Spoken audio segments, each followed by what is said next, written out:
Boom. This is the Riverfront Bengals Show, episode 37. I am your lovely host, Joe Farsing. Alongside me is my equally stunning gentleman, Greg Neiman. Greg, what's happening, man?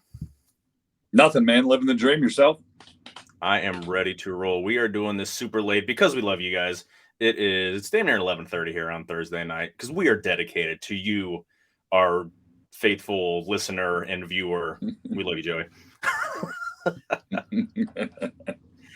Before we get going here on some awesome draft talk here, a bit of the recap. If you're watching us on YouTube, like and subscribe. If you are listening to us on Spotify, Apple Podcasts, anywhere you get your podcast, rate us. As always, consider joining us at patreon.com, Riverfront Cincy. A lot of cool benefits with that. The Slack channel that we have, that always conversation going on about movies, sports, Reds, Bengals, even soccer, anything. It's cool stuff. And once a month, we do an awesome hangout. Everyone just jumps on a big Zoom call, and we just talk about whatever the hell's going on. It's a fun time. All that out of the way, let's get rolling. A little bit of Bengals news and notes this week. Not obviously, there's a whole lot to talk about with the draft, but a little bit of personnel with the guys that are still around. Joseph Ossai had shoulder surgery to repair his labrum. 4 to 5 month recovery. Should be ready to go by the time camp starts. And he also hyperextended his knee on the same fateful play in the AFC Championship game with the penalty with Patrick Mahomes. But again, both of those, he's not been present in any of the OTAs they've had over the last couple of weeks. But he's saying that he's in the recovery process and should be good to go by the time camp rolls around here in July. Logan Wilson, another candidate for extension, says that his team, his representatives, and the Bengals have had conversations about extensions. Nothing imminent. Also, his shoulder feels as good as it has before his shoulder injury and surgery in 2021. He had the same labrum surgery that Joe Ossai just had. So that's something, obviously it's good to have a teammate that can kind of commiserate with, but you kind of get a feeling that Ossai is going to kind of deal with a little bit of recovery, but he's not going to be full strength all this year. But it's something, that Wilson played through all season. You ever had any shoulder injuries or anything? I've never had any shoulder injuries. The only thing that really pops into my mind is that with Ossai, it could be a little bit more difficult. Obviously, being in the trenches, you're using your hands a lot more than Logan Wilson isn't trying to get off blocks every single play. It's still very prevalent for Logan Wilson, but for Joseph Ossai, it's going to be every single play. You're essentially, bench press an offensive lineman. So hopefully the shoulder doesn't give him too many problems. But that would be my only concern, is the defensive lineman's going to be using it a little bit more. Yeah, and I mean, even just your pass rush moves, ripping and swimming, just, how much, arms over and everything. You wonder how. You hope that that just his mobility, that he's going to have the full range of motion in his shoulder, much less the strength, that's built back up to where he should be. But he does have some help along those lines that we will get into here in just a little bit. Did you know Jonah Williams is still around? Yes, he is. And apparently, I'm okay with it. Apparently things are going, like, the things have the rough waters have calmed. That he's, they didn't draft any offensive linemen at all in this draft, which is a big surprise to me, but it's a sign that they're expecting him to compete. He and Zach Taylor have had conversations, and everyone seems to be, I wouldn't say necessarily on the same page, but things have calmed down, and he's comfortable being here for this year.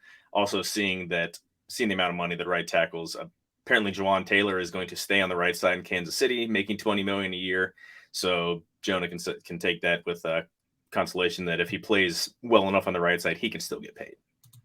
Yeah, him playing well bodes well for everybody involved. So, yep. Joe Mixon is also still around. Per Zach Taylor, his future is here in Cincinnati. I'm not surprised, but I'm a little surprised. What do you nothing has happened with, him, them and asking for a pay cut at this point. If those conversations have happened, they know he's either going to accept it or they're not going to do it, because if they thought that there was for a second a chance that, that he wouldn't be on this team, they probably would have prioritized the running back a little bit higher. Where are you on? For sure. I mean, I think the fact that they didn't prioritize running back, or at least not a super high priority, tells me that I think Mixon and them are on the same page. I don't see any issues that are going to come from this. I think they're on the same page, and I think you'll see a pay cut at some point. I think that will happen. And I think that Mixon wants to be here, and I think he sees the writing on the wall elsewhere as well. Zeke Elliott's still out there, and I feel like if you were going to pick between Zeke and Joe Mixon, it's a very comparable set there, especially for this point in their careers. So I think Joe Mixon is seeing kind of, the grass might not be greener on the other side. And for the Bengals, I mean, they really just don't have a whole lot of options now that the draft is over. There's just not much left there. And if they were going to pull the trigger somewhere, somebody like DeAndre Swift, you would have thought, okay, you can rent DeAndre Swift for 1 year. He's only making $2 million. You got to give up a fourth next year.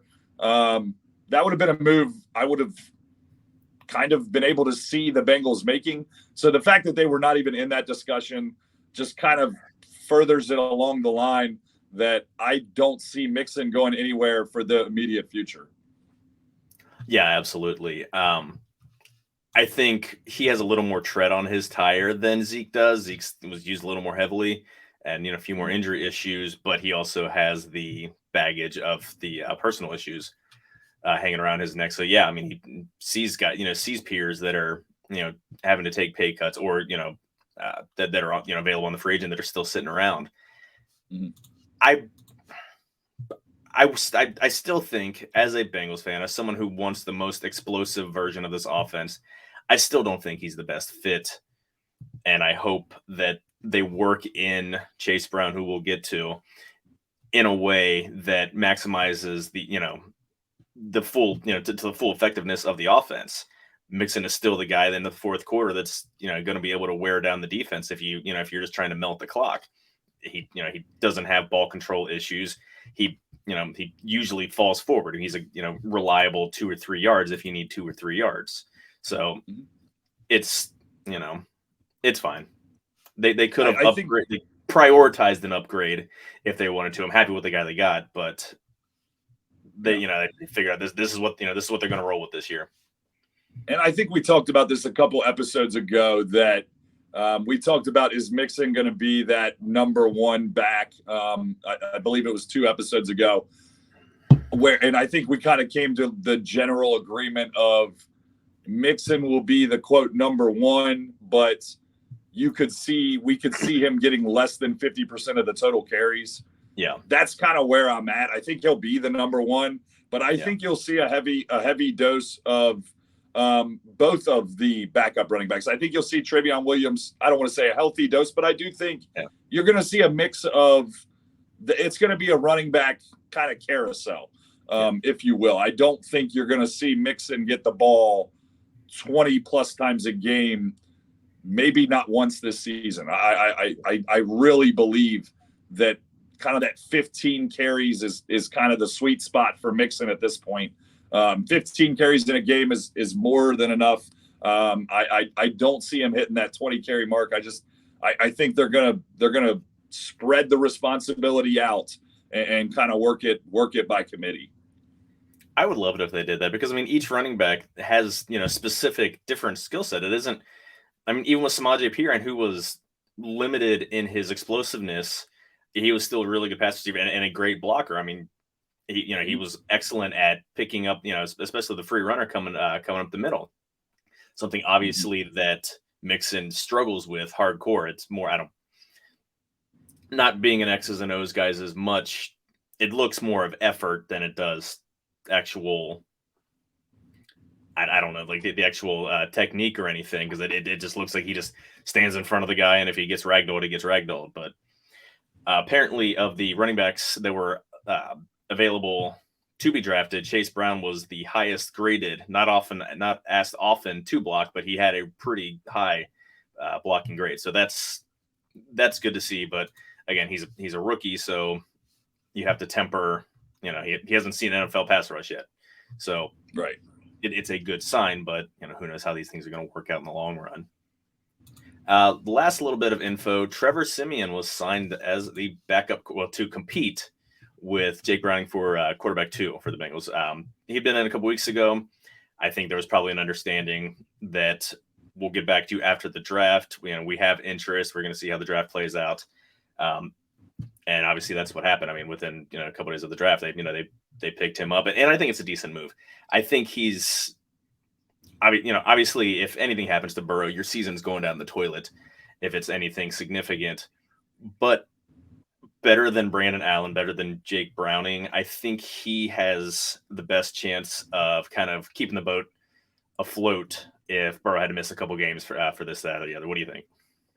Yeah, I agree. I mean, I wouldn't be surprised either way. We know they like Jake Browning.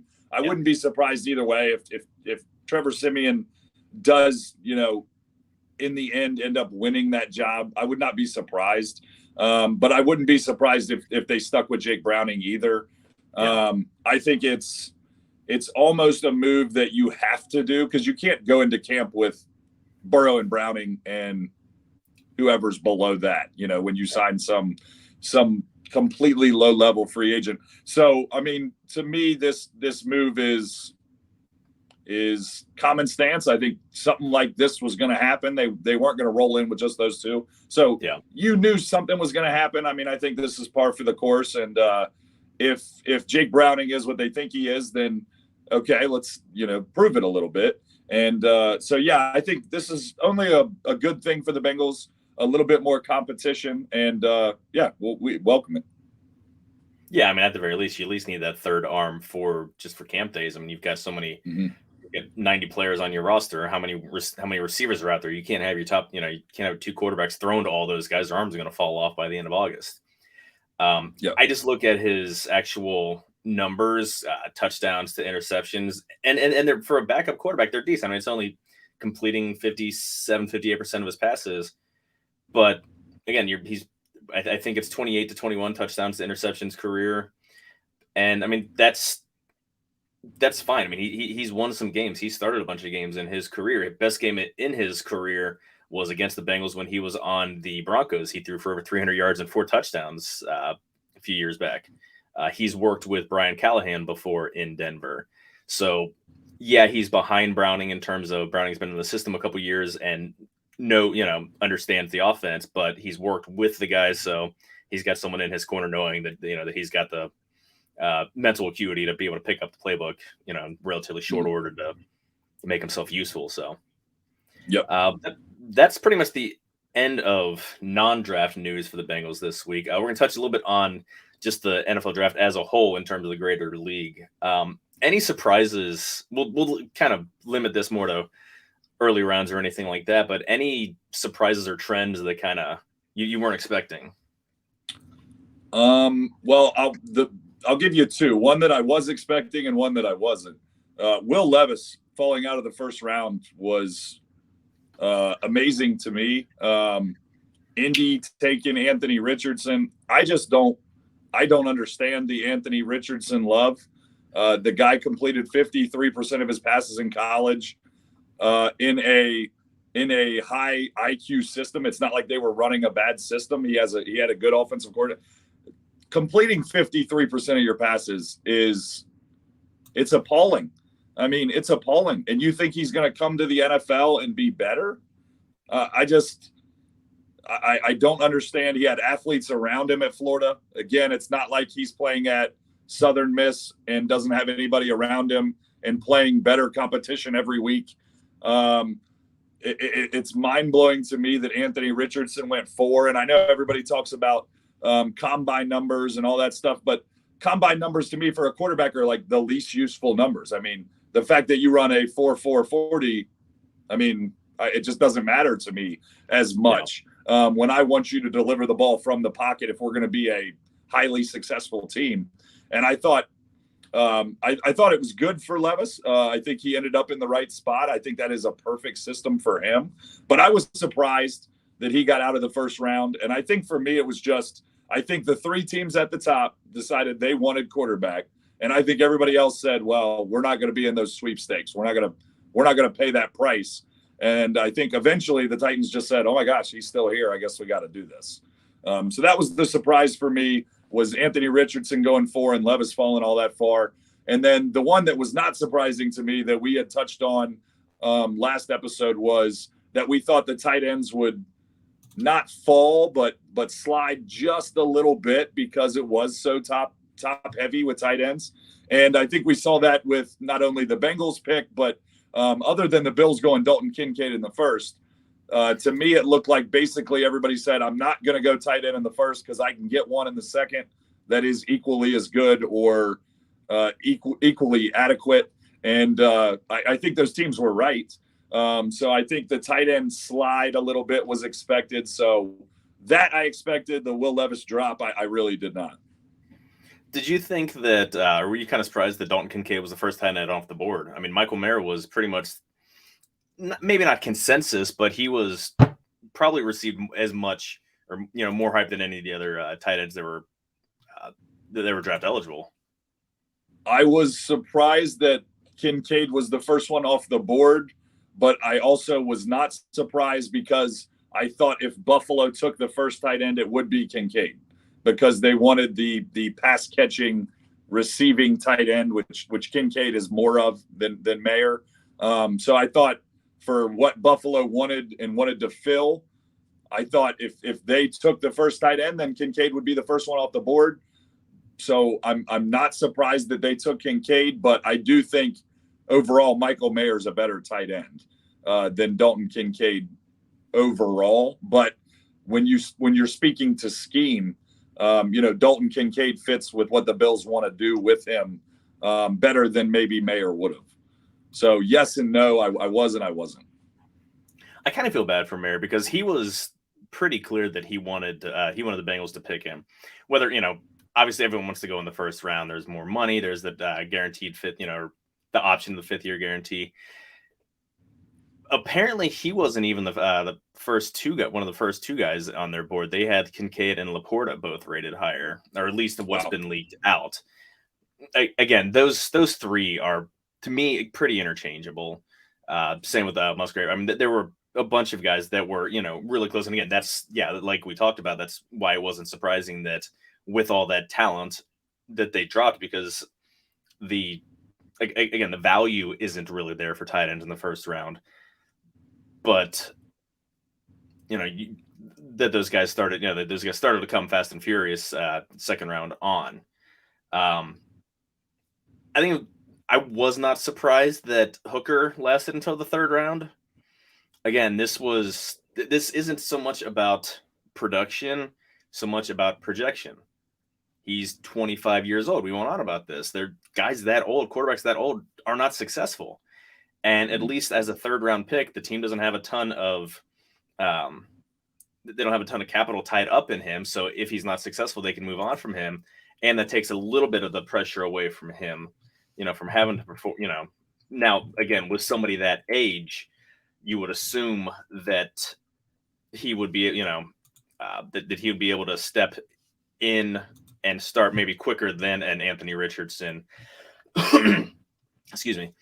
But, he's going to the Lions. They've got an established quarterback.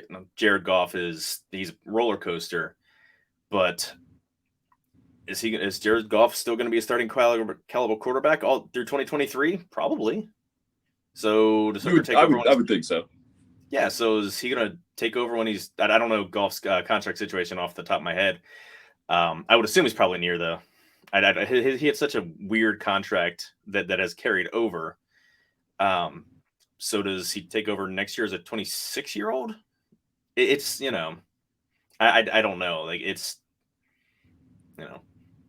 Now the one thing I think the interesting question to me about Hooker, because it doesn't surprise me that he went in the 3rd.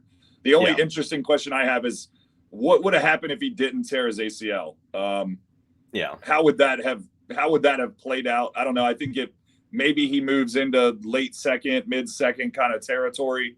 But I think the ACL combined with the age, I just think made it a little harder for teams to to be able to take giving up that draft capital for something that A, you're going to have to wait on a little bit, and B, he doesn't have a whole lot of time to wait because he's older. So I think if he would have been healthy, it would have been a little bit more of an interesting scenario to what would have happened. But the ACL, I think, definitely hurt him. Definitely cost him some spots.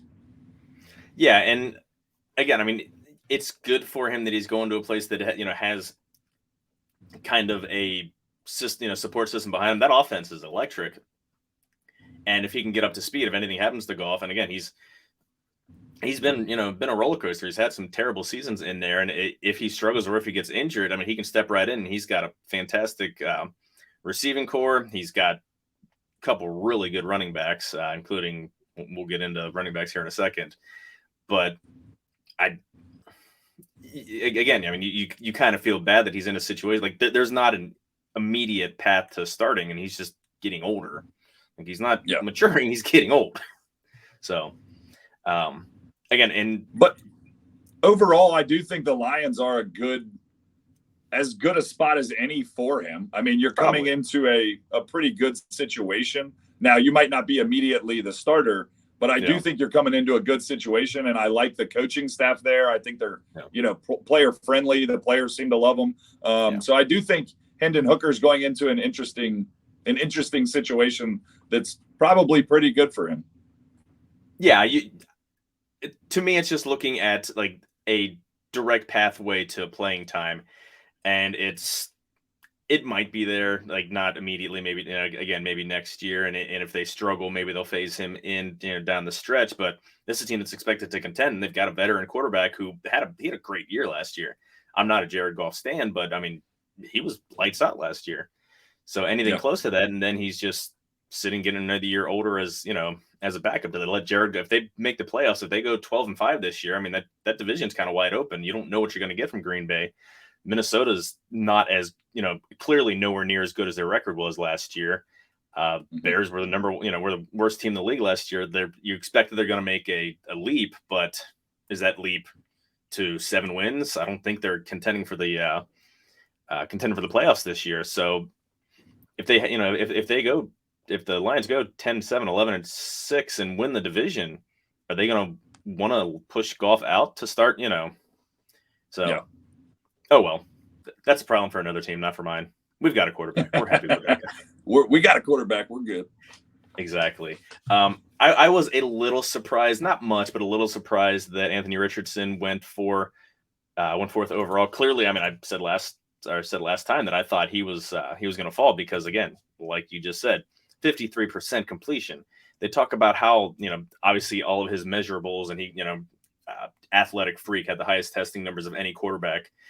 Size, strength, speed, etc. But they say he's got great pocket presence and pocket awareness, but you only completed 53%. Like it takes someone smarter than me. It doesn't take a lot, but you need to explain how, are we just looking at Josh Allen as being the prototype for huge guy, crazy athleticism, or accuracy issues in college that will just get ironed out once he gets in a pro system? I mean, is that the assumption? I mean, it's one thing to hope or to look at that as a template, maybe, try to poach some coaching or, stuff like that off the Bills or, guys that were around him. But can you expect that? That seems a lot. I mean, you need to complete 65% of your passes to be an effective quarterback. Yeah. Well, the other thing is Josh Allen was at Wyoming. I mean, you can see some flaws in the offense. Like Richardson was at Florida. If you're at Florida, I mean, you're playing with 4- and 5-star receivers. You're not going to have 10 drops a game. You have an offensive line in front. There's just talent around you. I just don't understand it. What this tells me, and I firmly believe this, if the NFL is a copycat league, number one. Yeah, obviously. It is a copycat league, and I think we saw that in quarterbacks this year more than we've ever seen it before. You had Anthony Richardson going 4 because of measurables, which is hilarious to me at quarterback. Now, if you're talking about a receiver's measurables, I get it. Okay, you want a guy that's fast. You want a guy that can jump. You want bigger hands. You want measurables at quarterback do not help you deliver the ball on time and accurately from the pocket. It just doesn't, Yeah. And I think these draft guys get caught up in these pro days and watching Anthony Richardson throw to guys that he knows how they run. He knows the route they're running. There's zero defenders. There's no pressure in your face. There's no pressure from the edge. You're not pre-snap reading the defense. There's a million other things I can go to that you don't have to do to throw a pro day. Anybody with a good arm can have a great pro day. That has nothing to do with you being a good quarterback. Yeah, I mean, you're throwing against the air. I mean, there's no coverage. I keep going back. Do you remember Kyle Bowler with the ref by the Ravens? His pro day when he was at Cal, he was on both knees at 50-yard line and threw the ball through the uprights, 60 yards from his knees. Mm-hmm. Great. He was a terrible quarterback, and they drafted him in the first round. Like, again, arm strength and this like wow factor is quarterback isn't the place for it. Yeah, if you have someone who can run, who's got the running ability of Michael Vick, of Lamar Jackson, that's great.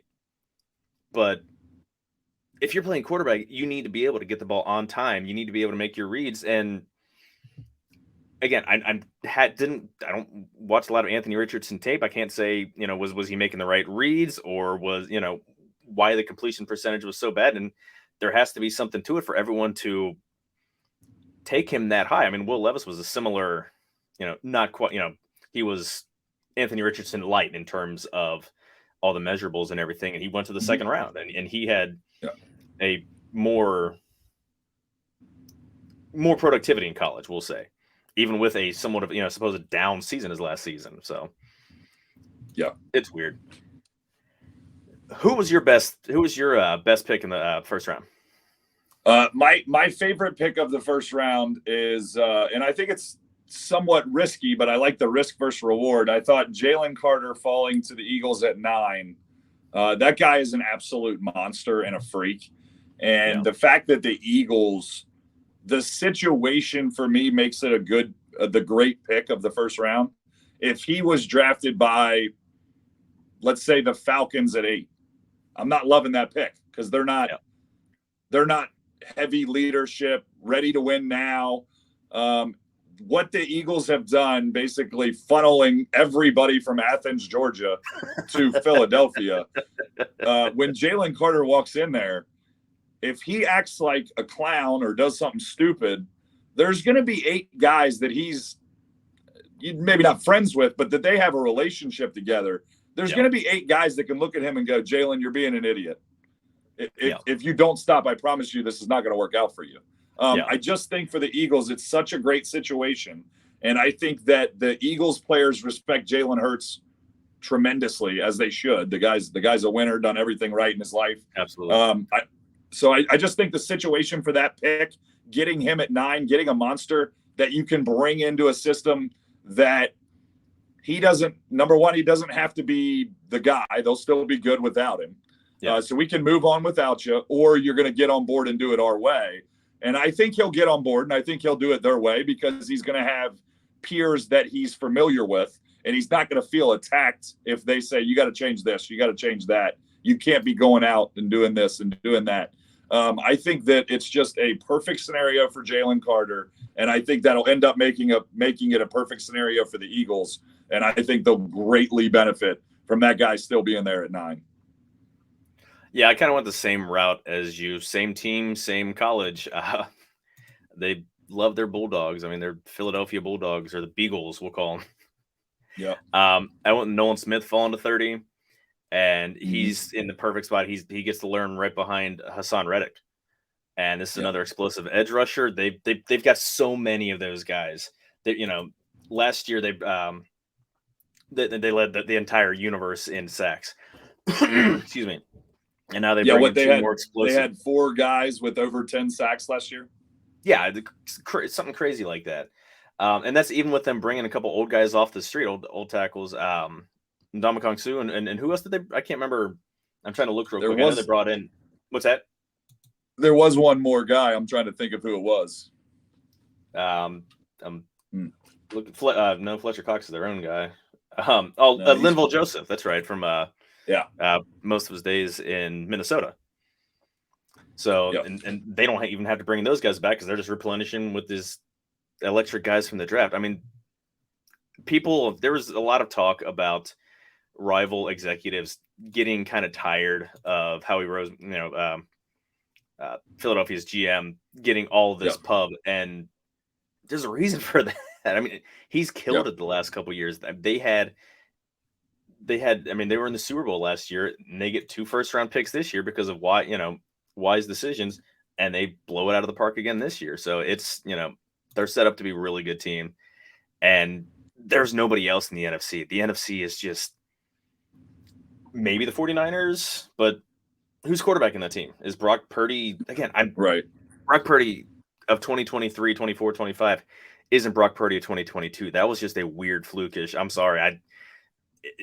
I just don't see any way. He was an end of the 7th round guy for crying out loud. Those guys don't come in and immediately become that guy, permanently. They can, have flashes. Mm-hmm. They just have such a great system. But again, now you have Trey Lance. What's Trey Lance going to do? So, but again, outside of those teams, there's nobody in the NFC that's going to be legitimate contender. I mean, Cowboys are fine. I mean, Giants are decent. Again, the Lions, you would have to think the Lions are legitimately, are they a top 5 team in the NFC? I mean, a top 4, top 5 team? I mean, it's very probably, but do they do enough on defense? Their defense was atrocious. Their offense is, they're polar opposites. I mean, they've got just this electric offense, but defense was just awful last year. And they've made some moves, but I don't know if it's enough to make them legitimate contenders. The other teams are just, they'll be in the playoffs because 7 teams have to make the playoffs. So we talked about Brock Purdy with the Niners, and we were talking about this copycat league, and this just jumped into my head. One of the most amazing things this year was talking about the NFL being a copycat league. The amount of quarterbacks taken late in the draft that I thought there's no way this guy gets drafted.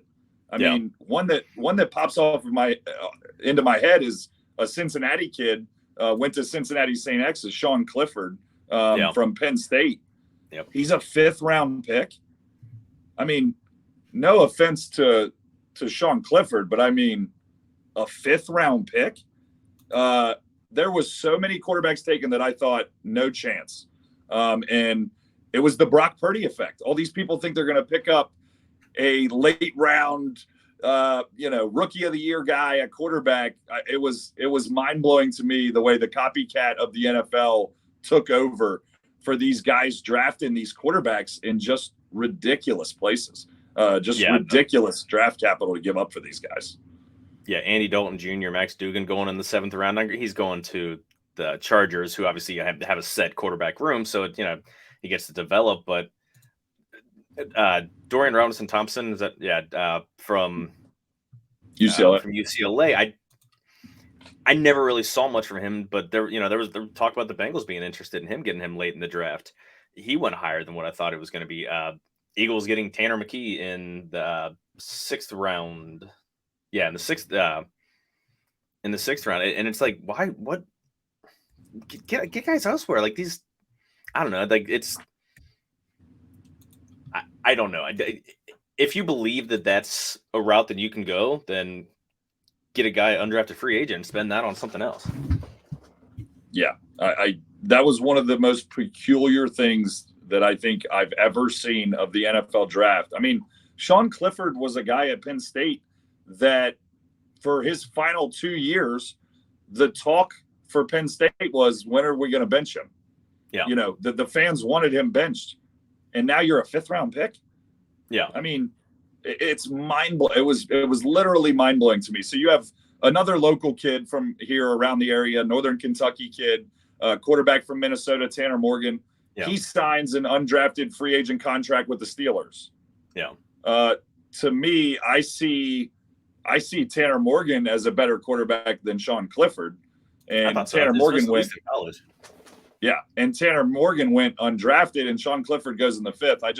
the quarterback thing to me was just absolutely wild, and I did not understand it other than it was the Brock Purdy effect. Everybody wanted to take a quarterback late and somehow strike gold, and I thought it was ridiculous.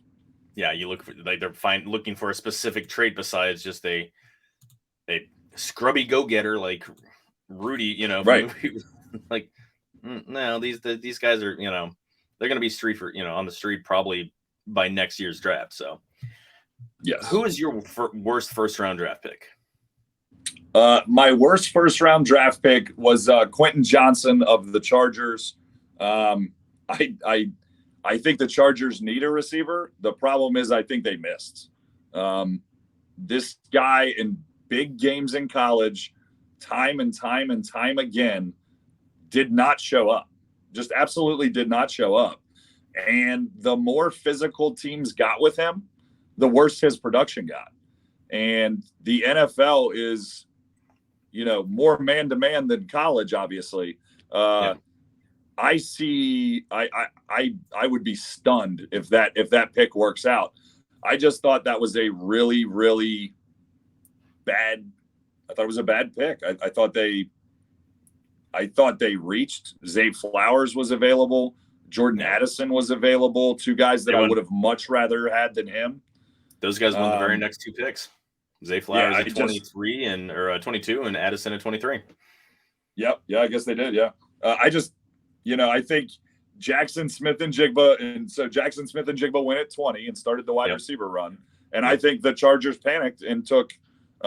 They tried to take the big-bodied receiver because they want that prototypical big-bodied receiver. Because I think they've had so much time with Keenan Allen where they're dealing with Keenan Allen being injured because, you know, Keenan Allen's a great receiver, catches a bunch of balls, but he's smaller. And I think they said, we got to get away from this. We got to have a guy that's going to be there he's going to be ready to play every week. Quentin Johnson's going to be ready to play. Problem is he ain't going to get nothing done. I did not like the pick. I thought there was many other receivers they could have taken that would have had much more production than what Quentin Johnson's going to do. Well, and all the receivers are relatively like they're all tall receivers. I mean, Mike Williams is 6'3", 6'4". Quentin Johnson is 6'3", and Keelan Allen, he's a little slight, but he's 6'2". I mean, none of those guys are. One of those guys is going to have to, play more, run more slot routes. Or any of those guys have the shiftiness to play in the slot. There are going to be so many fastballs that Justin Herbert lets go because he's got a rifle and he isn't the best at turning it down a little bit. There's going to be so many passes to go right through his hands and right into the hands of the safety bracketing or something. And it's, I really think you're right that they panicked because they saw the wide receiver run, and maybe they didn't want Zay Flowers because Zay Flowers is a small guy. He's 5'9", but Jordan Addison is 5'11". He's not tiny. And I mean, I think that would have been a lot smarter play. I thought Zay Flowers would have been a super interesting pick for the Chargers. Let's say, we're assuming here, but let's say Austin Eckler stays in LA. You have Austin Eckler and Zay Flowers, and now you really have, as an offensive coordinator, you have all these weapons that you can move to all these different places. I mean, if you put Zay Flowers in the slot with the receivers they already have and Austin Eckler, I just feel like, wow, man. I mean, look at what I have here. And I thought they missed the boat. Yeah, I mean, there's nothing wrong with trying to diversify your, the type of skill set that you have on your team. Again, they're all bigger receivers now. Keenan Allen's 31, Mike Williams is 28. They're getting older, but it's just an odd fit to me. I don't disagree. For me, the worst pick is Bijan Robinson, 8th overall. Not that I don't think he's going to be a great player, but that's way too early. Saquon Barkley going second, that was stupid early.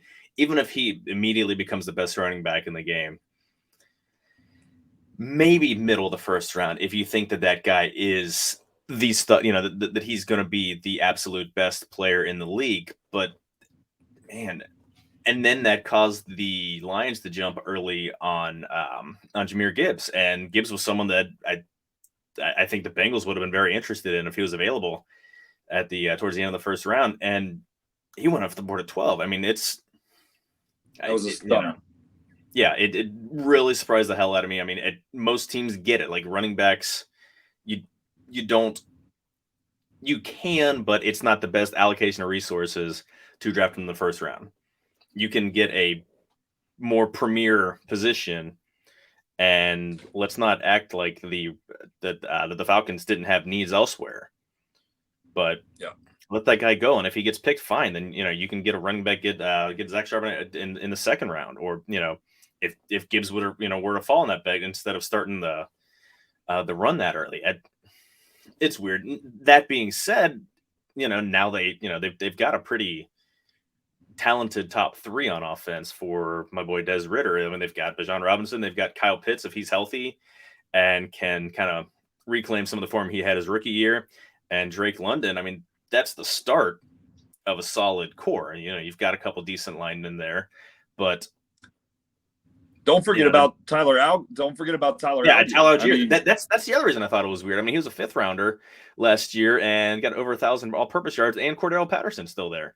It's again, there's nothing wrong with adding more weapons, but at that position, weird. To me, it felt like it felt like to me they almost want to lose for one more year, and they're gonna get their quarterback next year, which would be a good quarterback draft with Caleb Williams and Drake May. I am not a believer in Desmond Ridder. I never have been. I just don't see it. Not that I don't think he's an NFL. I think he could be a backup, but I don't see him as a starting quarterback in the NFL. And I think that the way Atlanta drafted, it was almost like, well, let's just go get home run guys. We're going to lose again, and then we'll get our home run guy at quarterback, and then we'll start playing. That's kind of how it felt to me. The only problem with that is they're in the NFC South. They can go 8-9, and they're going to win the division. Yeah, they won 7 games last year, and they did not have a talented team. So they're going to win 7-8 games this year. They're not going to be in the position to draft one of the top 2 quarterbacks next year, and then you're stuck. I think Ridder is he'll be a placeholder quarterback, a guy that I think he'll be able to, if the talent holds out there and everyone stays healthy, he'll be able to be more of a point guard, just dish the ball out, Andy Dalton light, if you will. He's not going to be. I don't think he's going to be terrible. I think he's an incredibly sharp guy. He's got a lot of athletic ability. You see him run. I think he ran a 4.4, which again, like that doesn't matter for your quarterback skills. But if someone has that ability and you scheme it up and they design runs and everything, he can be a weapon. I think they're going to win the division. So that's a lot of people have said that they're kind of gearing up to draft, but you have 2 games against the Buccaneers. I mean, are the Saints going to be that good? And then you got the Panthers that are starting all over. I mean, they're in the right division to luck their way into playoffs with 8 or 9 wins. So yeah, 100%. I mean, trying to pick the winner of that division is, I mean, good luck. I just there's a lot going on there and not a whole lot of talent. In the entire division. You want Kyle Trask or Baker Mayfield helming the Tampa Bay Bucks? Listen, I don't like Desmond Ridder, but I'll take Ridder over Mayfield and Kyle Trask. Yeah, exactly. Mm-hmm. So, just real quickly, what my favorite kind of later round draft pick, Tommy. I wanted the Bengals draft him, but I should have figured the pronunciation on this guy's name. Adibawore, I think. He was a kid out of Northwestern, defensive tackle, 3 technique, which is a position that I think the Bengals definitely could use some more juice behind. He was a guy that was talked about after his combine testing. I mean, he ran like a 4.5 at 280 pounds. There was talk that he might make the back end of the first round, definitely the second round. He fell all the way down to the 111th pick to Indianapolis. 56th on Dane Brugler's big board. So I think that's an absolute steal that they got. Who do you have as your late round steal? Maybe not late round steal, but I thought it pulled on my heartstrings. I just thought it was a really cool moment. I mean, if I was a father and that was my son, it would just be the coolest moment of my life. When and I'm not a Cowboys fan, obviously, but when the Cowboys drafted Deuce Vaughn and the running back from Kansas State, and his dad called his son and said, "Hey, son, do you want to come to work with me next week?" I just thought that was a really cool moment. I just can't imagine having a moment like that with your dad getting drafted into the NFL, and he's the one that gets to call you. I just thought it was really, really cool. And I don't know the next time we'll see a moment like that. So I just thought that was the coolest moment for me in the late rounds. That one tugged on my heartstrings a little bit. I thought it was neat. Yeah, it was a nice move by the Cowboys organization to let his dad make the call to him. Mm-hmm. And I think it's a good pick. He's tiny. I mean, he's Darren Sproles sized, but he's got a lot of juice. He's gonna, if they utilize him right, and they've got Tony Pollard, put him in packages. I mean, as gadget plays and as a returner, I mean, he's going to be absolutely electric. I think he's going to have a long career. So on top of being a cool sentimental pick, I think it's just a really good fit. I mean, just a fun player to have. So shall we move into the Bengals draft? Yes. Let's move on to the Bengals draft. Real quickly here, I'm just gonna run through the picks and then we'll break them down a little bit here. First round, pick 28, Bengals got Myles Murphy, defensive end out of Clemson. And real quickly, I just want to say something. Pick. Mm-hmm. More likely, maybe Myles Murphy. I called it. I'm right. Touche. That's going to be the title of this episode. Draft recap. Joe was right. Second round, they got cornerback DJ Turner out of Michigan. Third round, they traded back 3 spots with Kansas City. So at least the front offices can get along, even though the fan bases kind of hate each other. Added a pick number 217 in round 6. And then with that traded pick, they got Jordan Battle, safety out of Alabama. Fourth round, they got Charlie Jones, wide receiver out of Purdue. Fifth round, Chase Brown, running back out of Illinois. Sixth round, Andre Yosivas, wide receiver out of Princeton. Sixth round was the second sixth round pick, the one they picked up from Kansas City. Punter Brad Robbins out of Michigan. And seventh rounder was DJ Ivey, cornerback out of Miami. Who do you think was your best fit? Was your best pick out of the entire all 8 selections?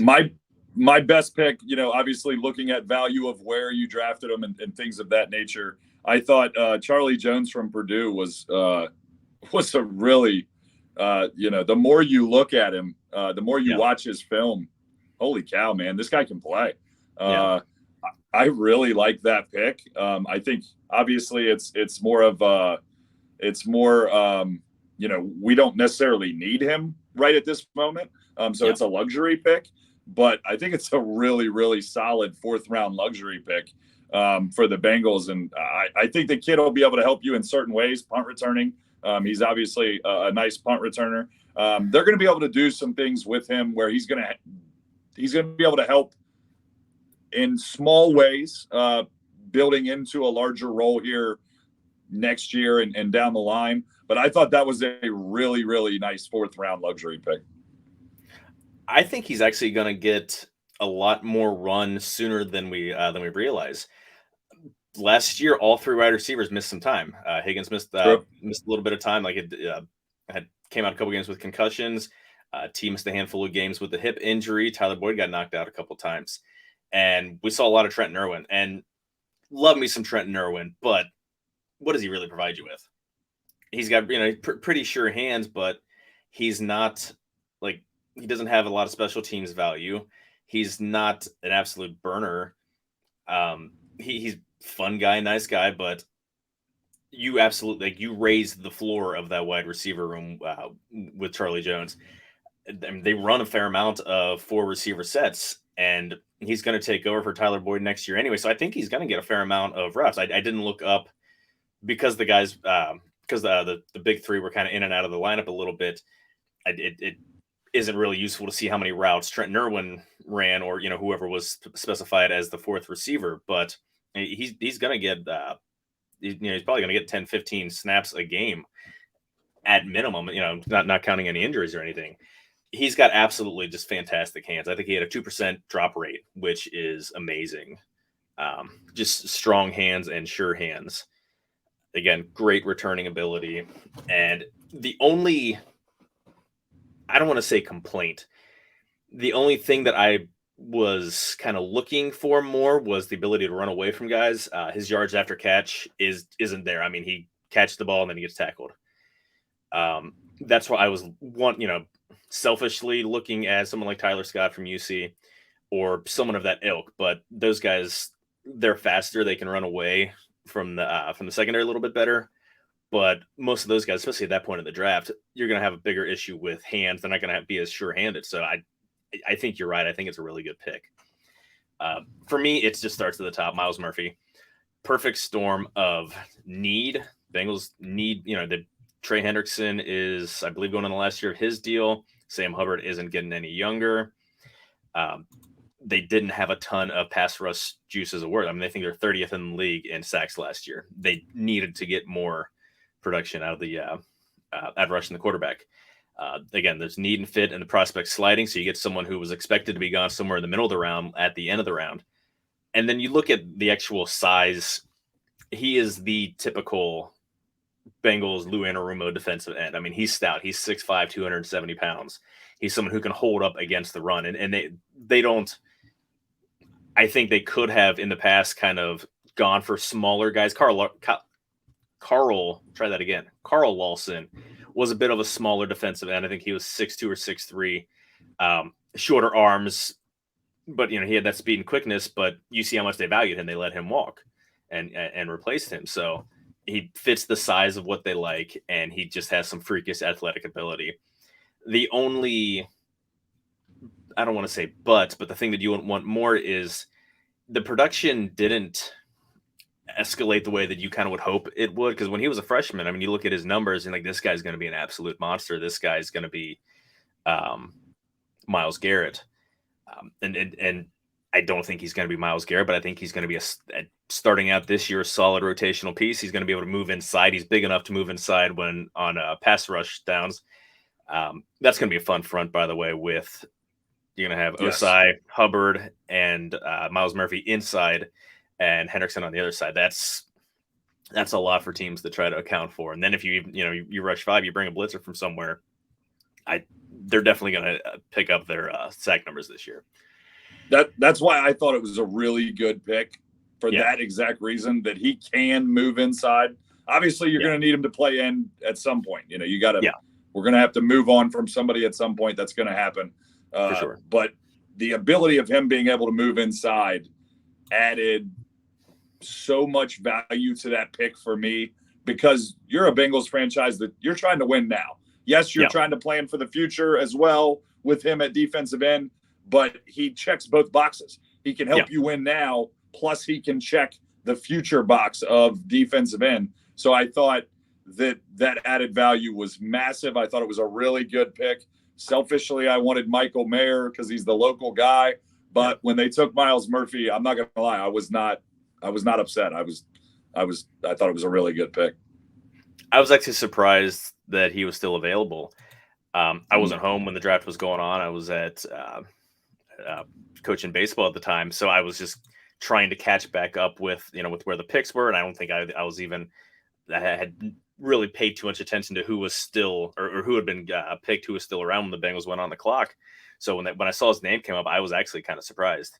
Again, I was I had kind of thought that that's where they would go if he were available, but I kind of didn't think that he'd still be available.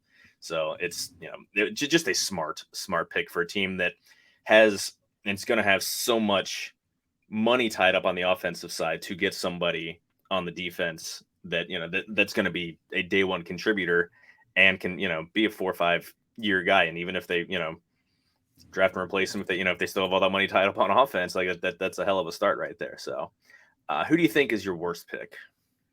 I really, I mean, I'm stuck because I just don't know that they had a bad pick. Same. I'm not gonna say that the 6th round pick of the Princeton wide receiver, I'm not gonna grade that as a bad pick. I think anytime you're drafting in the 6th round, you're throwing a dart at a board anyways. Yeah. I mean, maybe you go offensive line there, but is that offensive lineman really gonna help your depth? I don't know. that would be the only pick that I could look at and go, I don't really see what box that checks off. But it's a 6th round pick, so I don't think it's a bad pick. I really think the Bengals hit a bunch of home runs or doubles or however you want to call it. I just don't know that they had any bad picks.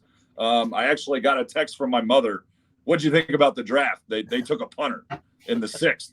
And I said, Mom, we needed a punter. If you remember losing to Kansas City last year, Drew Chrisman punts the ball right down the middle. They return it out to the 50, and one play later after a penalty, they're in field goal range. So theoretically, if we had Brian Robbins last year, that game's still happening.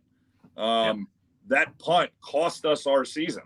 Our punting game was horrendous. So drafting a punter in the 6th that has great hang time, that's going to limit returns. And now when we do get stopped on offense, we can punt it to them and say, okay, you get the ball right there.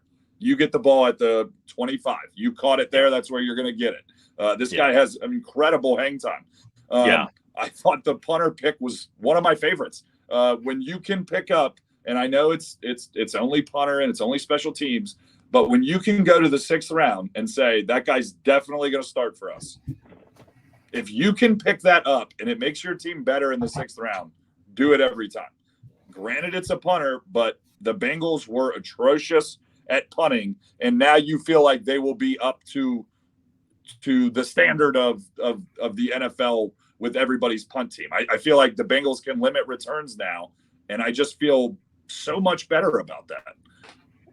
Yeah, I mean, he's a fair catch waiting to happen is what it is, because of that hang time. I have zero problems with them drafting a punter. You knew that that's what they were going to do when they picked up that extra pick. I don't think they would have drafted a punter. I think they would have tried to just pick up the best undrafted free agent if they hadn't have been able to pick up extra picks. But as soon as that was, they're going specialist. It's funny because specialists started going in the 3rd round. Kicker drafted in the 3rd round, punter going in the 4th. And it's kind of like, what in the... I don't know if you remember when the Bengals drafted Evan McPherson, people were kind of losing their shit because they drafted a punter or a kicker in the 5th round. Like, this is 5th round is probably a decent, a good spot for the best kicker. Now, Justin Tucker, best kicker in history, was undrafted, but that's not a bad pick. But you've got guys that are, challenging Sebastian Janikowski for, highest pick. Now, granted, no one picked him first, but I mean, specialists kind of went off the board weird. So to be able to get this guy who he had some injury issues last year, his numbers before injury and after injury are markedly different. And you're assuming, he's, healthy and going to be the guy that he was earlier. I've got no problem with that pick at all. My only, and I don't want to say worst pick, but questionable pick, Jordan Battle in the 3rd round.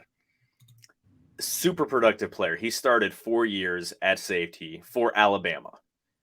Not Alabama Birmingham, not Oregon State, Alabama, like the best football school in the entire country.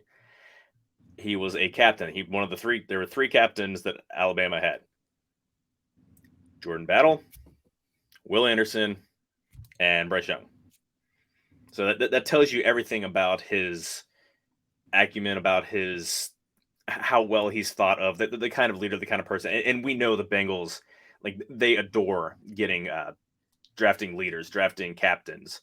That was a 2000 draft. I forget which draft it was, 2000 or 2020 or 2021 draft, when 4 or 5 of the draft picks were captains of their college team. Mm-hmm. So this is a trait that they love. They want leaders of men. They want guys that love the grind.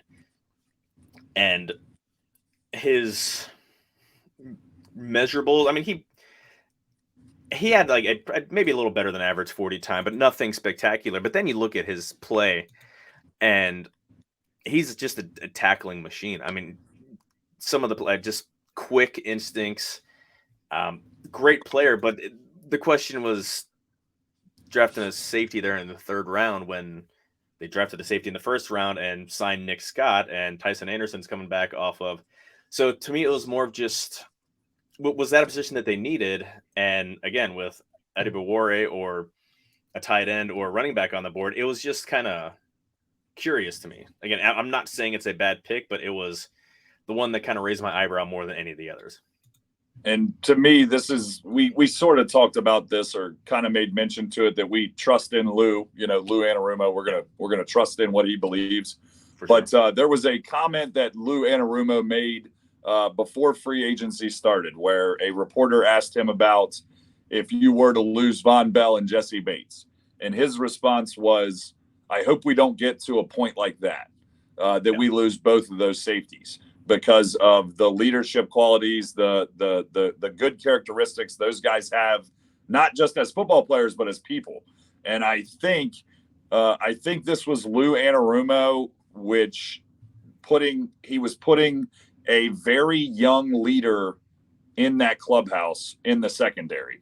That's a super, super young secondary for the Bengals. And I don't think Nick Scott's going to come in and be the leader of the secondary. I think Jordan Battle can come in and be a leader. To me, this has me a little worried about what they think about Dax Hill. It has me a little worried, not tremendously worried, but the fact that they wanted to bring in a guy that was a leader, that had a lot of experience, kind of a safe-ish pick. You know what I mean? The ceiling isn't, that high. But the floor is up there. I thought this was Lou Anarumo's safety net, if you will, for me. See, I think this was more of more about them thinking that Nick Scott isn't going to step in and be a starter. Jordan Battle is very much in the same mold as Von Bell. Now, the Bengals, with as much as they love versatility, they don't have a free safety and a strong safety. But it's very clear. You look at Dax Hill's athletic ability, you look at his, what he's best at, he's a Jesse Bates replacement. And you look at Jordan Battle and he's a Von Bell replacement. So I think that's more what it is. I don't know if it really means anything about Dax Hill. Obviously his rookie year was uneven, lacking, and kind of weird for as much as they hyped him up and as well he played in the preseason, as little as actual playing time he got. But I still think that they're counting on him to be that guy that they drafted. I guess I need to clarify. I don't necessarily mean that it has me worried about Dax Hill as far as playing. I think the leadership aspect of it. Okay. I think they wanted a guy that was a leader that was going to be in charge, and I don't know that Dax Hill is that guy. Now, I'm not saying he's not. I don't know. But the fact that they brought Jordan Battle in, to me, was like, all right, you really aren't a first-year NFL player. When Jordan Battle gets on your roster, he's played as many games as, you know what I mean? He's played as many games as 26-year-olds in the NFL. So I think from a leadership standpoint is where it had me a little worried about Dax Hill. Maybe he's not that leader, but maybe he doesn't have to be if Jordan Battle's there. That's kind of where I was going with him not or feeling questionable about Dax Hill. Oh, I remember 2 years ago, or I guess 2021, Jesse Bates was captain. He was a team captain.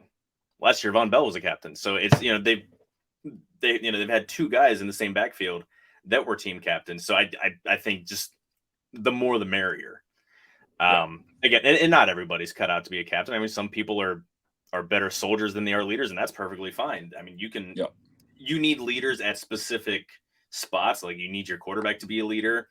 And I think, you need a linebacker to be a leader, because those are the more traditional, leader of men, follow me into battle guys. But nothing wrong with having a guy who's just going to put his head down and just bust his ass and do his job. So are you surprised that they didn't draft any tight end or offensive lineman? Offensive lineman, yes. Tight end, not necessarily. Tight end is one when they brought in Irv Smith Jr. You saw him bring Drew Sample back. Yeah. When they brought Drew Sample back, that was a clear sign. Of course, hindsight's 2020 now that the draft is over. But I think Drew Sample picture. Yeah. I think the Drew Sample signing, once you put all the parts of the equation together, I'm not shocked about tight end.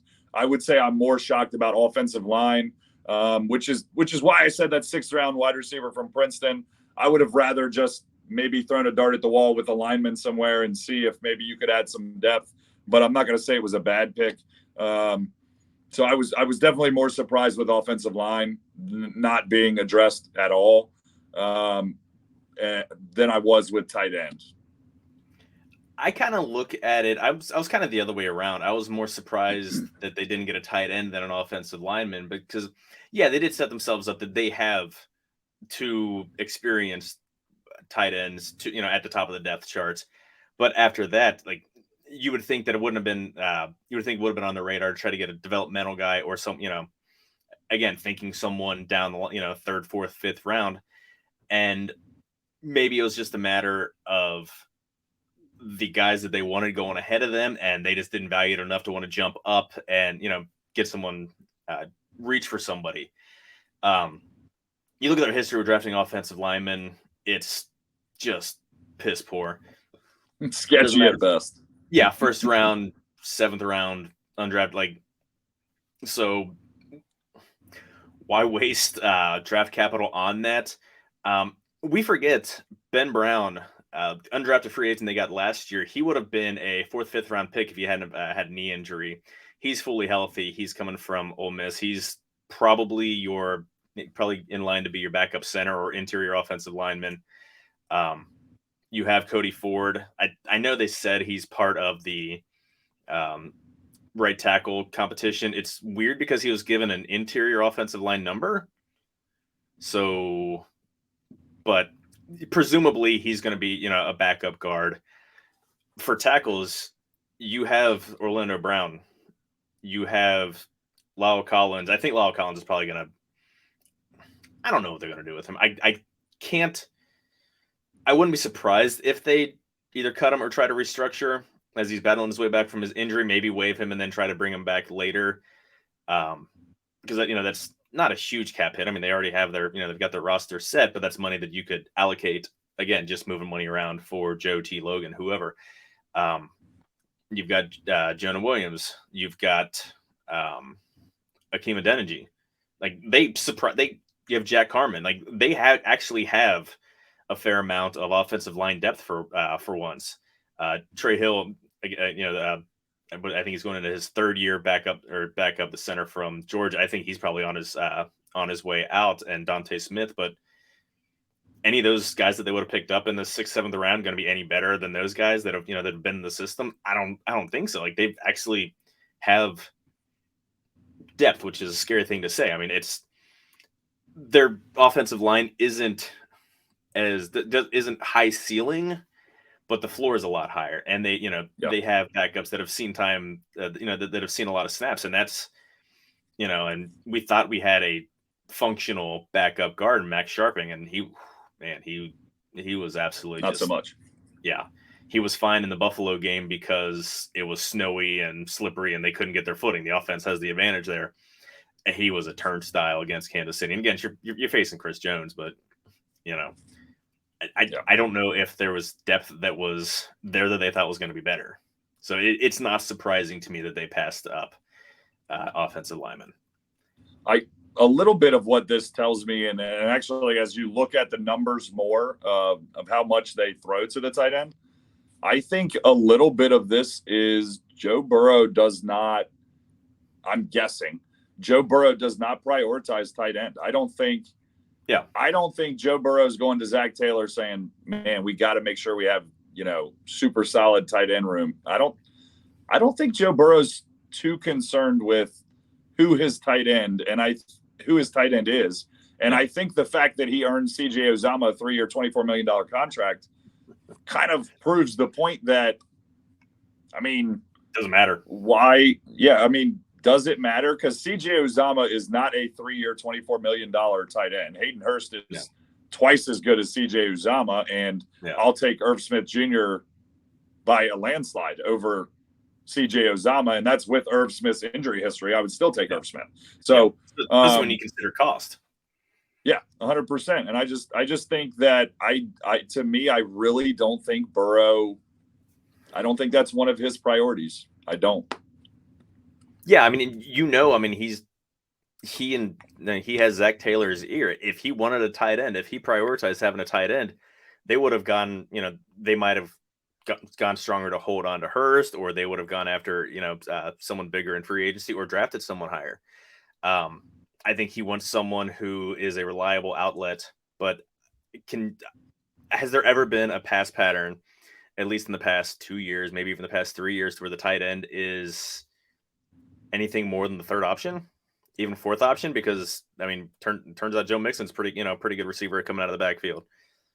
Maybe tight end's the fifth option. You've got 3 really good starting wide receivers.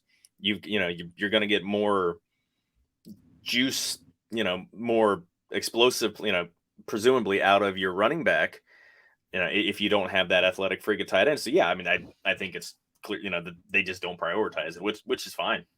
Again, use your capital, where you're going to want it, where it's going to be useful. So, where do you think they go from here? Again, after the draft, they brought in Simeon, backup quarterback.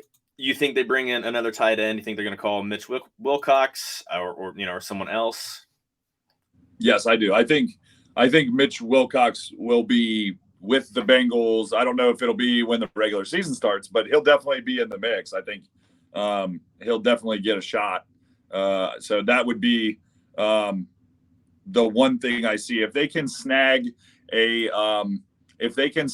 low cost option, either 1 or 3 technique, I think if they can get an interior defensive lineman that's a low cost, low risk, or low risk, high reward kind of guy, almost like when they traded Billy Price to get BJ Hill. If they can find something similar, a guy that's kind of being cast off somewhere that they can use in their system, or a free agent that's lurking out there that they feel good about that they can get for low cost on the interior defensive line, that wouldn't surprise me.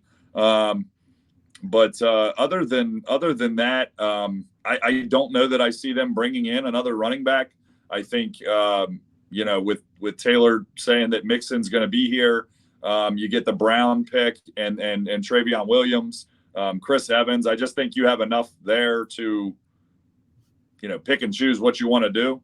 I don't think they need to really stress their offensive line. We've talked about there's some depth there, maybe a guy.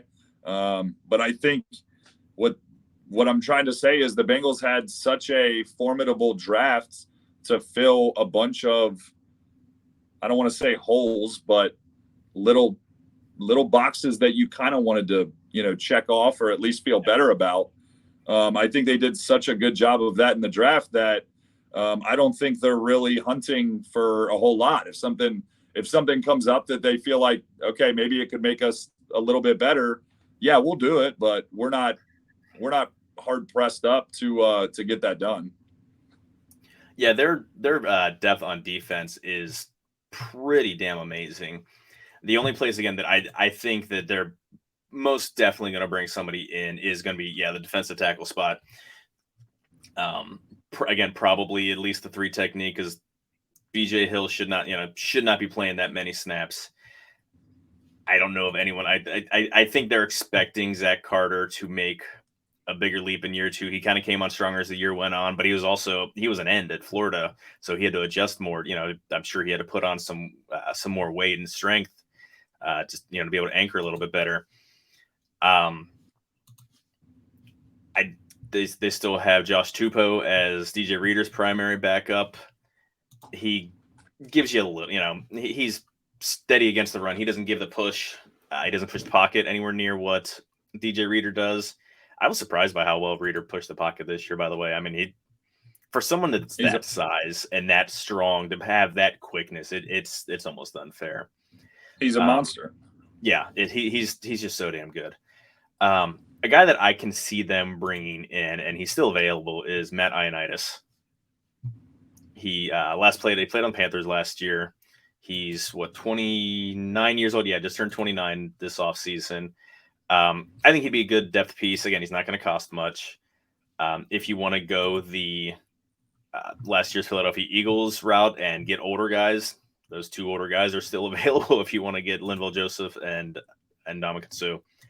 Again, there's guys that they're not going to sign before season starts. They're going to be picked up somewhere week 4, week 5 when injuries set in.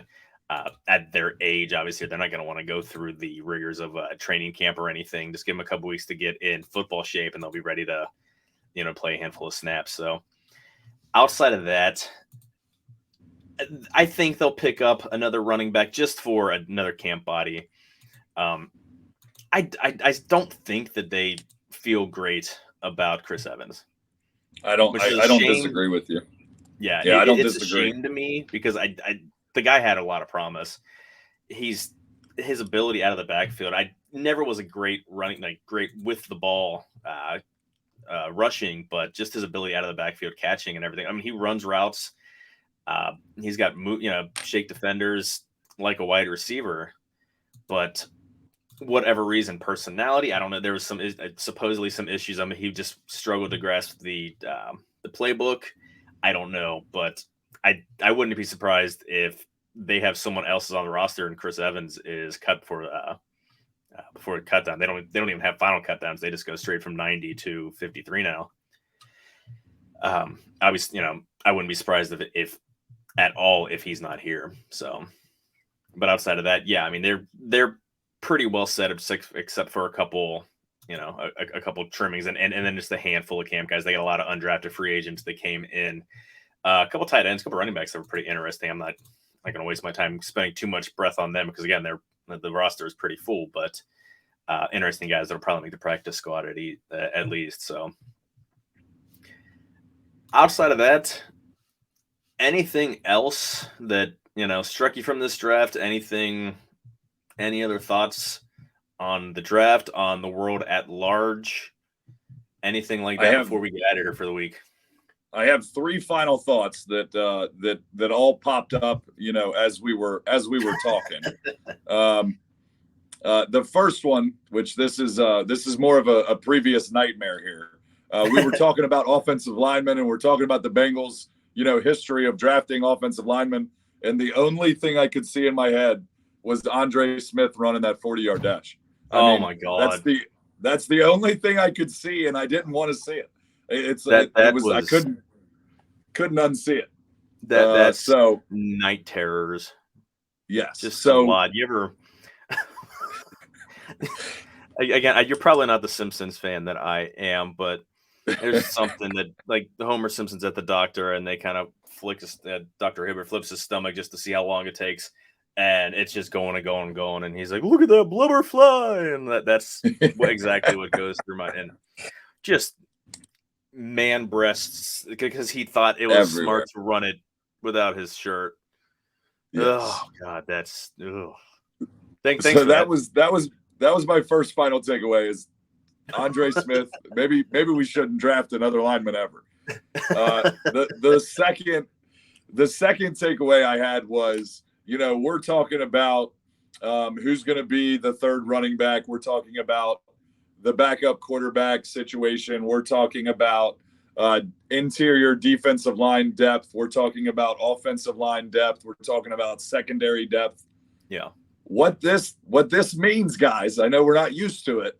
We're good. The Bengals are good. And it's been so long in my life where we just haven't been, where we're talking about who's going to be the left tackle, who's going to play center, who's going to be the quarterback, who's going to play corner. When they throw the ball out there, we don't have anybody stop it. For the first time in my entire life, we have a legit roster, and I'm so happy to be talking about the third string running back because we're legit. And I just want to take this moment as Bengals fans. We need to appreciate this, okay? Because I'm 33. It took me 31 years to get to this good ball club. And the 31 years to get here were rough. Carl Pickens, Corey Dillon, Darnay Scott, Brian Simmons, Takeo Spikes. We can go through the list of names that were very, very hard years. So I'm going to embrace this moment and say thank you to the Bengals. We are good. I appreciate the effort that's being put forward. I love what's going on. So that was number 2. Number 3, I have to real quick. I was going to say this roster is just fucking loaded. I mean, it is absolutely loaded. The Bengals have probably the most depth of any team on defense. Oh, by the way, they still have Joe Burrow, Jamar Chase, T. Higgins. We haven't mentioned any three of those names this entire episode. We're 80 minutes in, and that's the first time we've mentioned those three names who, just the best number one, number two quarter or wide receiver and quarterback combo in the entire NFL. So, these are rare times. So, I mean, for any team, much less one that's just so downtrodden. And hell, I predate you by 9 years. I remember the 88 Super Bowl, and that team wasn't this good. I mean, they had good players, but you can't look at every level of the defense and find multiple players at each level.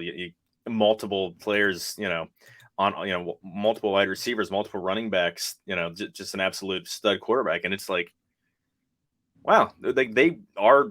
The last 2 years weren't a fluke. Bengals are just a damn good team. And if you trust them, when did you ever think you'd get to a point where you can say, I trust the organization to make the right moves?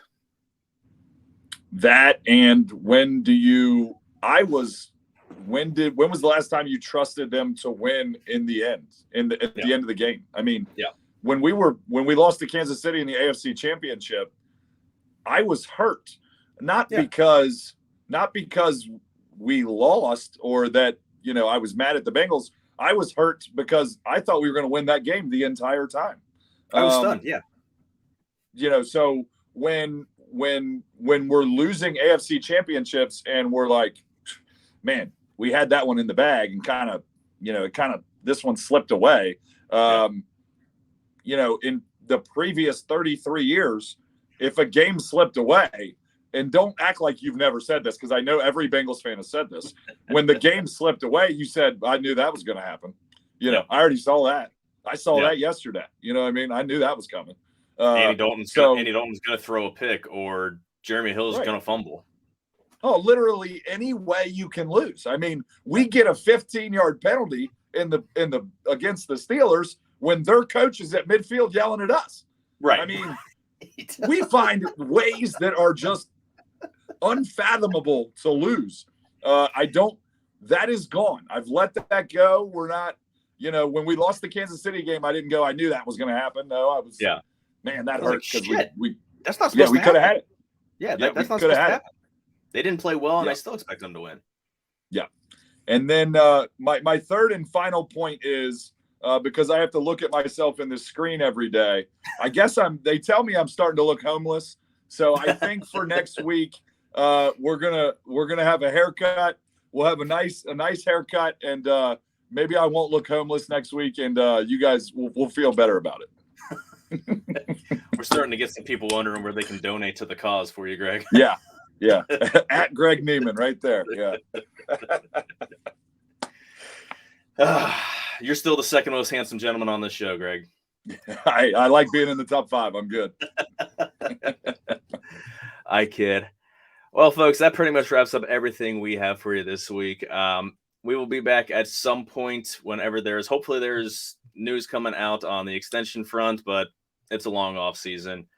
Couple on the 11th, so that is next Thursday is the schedule release. So we'll probably be back late next week, probably same time next week, to have reaction and kind of have an update of when and where the Bengals are playing next year. Outside of that, you guys take care.